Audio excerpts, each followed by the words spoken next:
ಬಗೆದಷ್ಟು ಬಯಲಾಗ್ತಿದೆ ಭಗ್ನ ಪ್ರೇಮಿ ಬಾಂಬರ್ ಕಹಾನಿ. ಆರಂಭದಲ್ಲಿ ಅಪ್ಸರೆ ಅಂದ, ಆಮೇಲೆ ಅನುಮಾನ ಪಟ್ಟ, 2 ವರ್ಷ ಪ್ರೀತಿ ತೋರಿಸಿದ, 4 ವರ್ಷ ನರಕ ತೋರಿಸಿದ ನಾಗೇಂದ್ರ.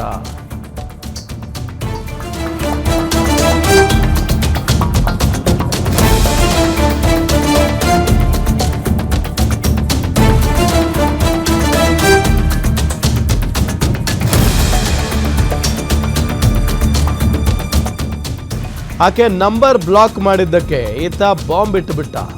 ದೂರಿನಲ್ಲಿ ನಾಗೇಂದ್ರ ಕಂಪ್ಲೀಟ್ ಮಾಹಿತಿಯನ್ನ ಬಿಚ್ಚಿಟ್ಟಿದ್ದಾಳೆ ರಮ್ಯಾ.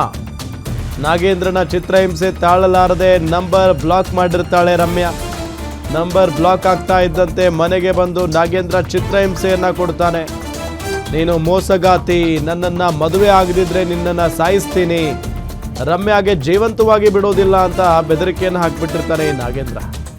ಮದುವೆ ಆಗೋದಾಗಿ ಹೇಳಿ ಸಮಾಧಾನ ಪಡಿಸಿ ಕಳಿಸಿರ್ತಾಳೆ ಈ ರಮ್ಯಾ. ಸೊ ಆದರೂ ಕೂಡ ಈತ ತನ್ನ ಚಾಳಿಯನ್ನು ಬಿಟ್ಟಿರಲ್ಲ.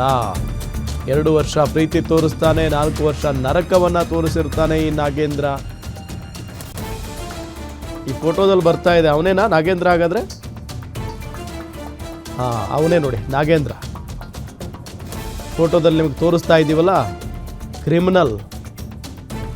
ಕೈಯಲ್ಲಿ ಚಾಕು, ಬ್ಯಾಗಲ್ಲಿ ಬಾಂಬ್ಗಳು ಇಟ್ಕೊಂಡು ಸಾಯಿಸೋದಕ್ಕೆ ಅಂತ ಪ್ರೀ ಪ್ಲಾನ್ ಮಾಡ್ಕೊಂಡು ಕರ್ಕೊಂಡು ಹೋಗ್ತಾ ಇದ್ದ. ಹೆಂಗಿರುತ್ತೆ ನೋಡಿ ಹಣೆ ಬರ. ಆ ಕಾರ್ನಲ್ಲಿ ಆತನೇ ಬ್ಲಾಸ್ಟ್ ಮಾಡ್ಕೊಂಡು ಸತ್ತು ಹೋಗಿದ್ದಾನೆ. ಕಾರು ಚಾಲಕ ಜೊತೆಗೆ ಆ ಯುವತಿ ಇಬ್ಬರು ಕೂಡ ಬಚಾವಾಗಿದ್ದಾರೆ. ಈತ ಮಾತ್ರ ಸತ್ತು ಹೋಗಿದ್ದಾನೆ. ಆರಂಭದಲ್ಲಿ ನೀನೇ ಜೀವ, ನೀನೇ ಅಪ್ಸರೆ ಅಂದ್ಕೊಂಡಿದ್ದ ಆಕೆ ಜೊತೆಗೆ 2 ವರ್ಷ. ಅದಾದ ನಂತರ ಶುರುವಾಯ್ತು ನೋಡಿ ಅನುಮಾನ.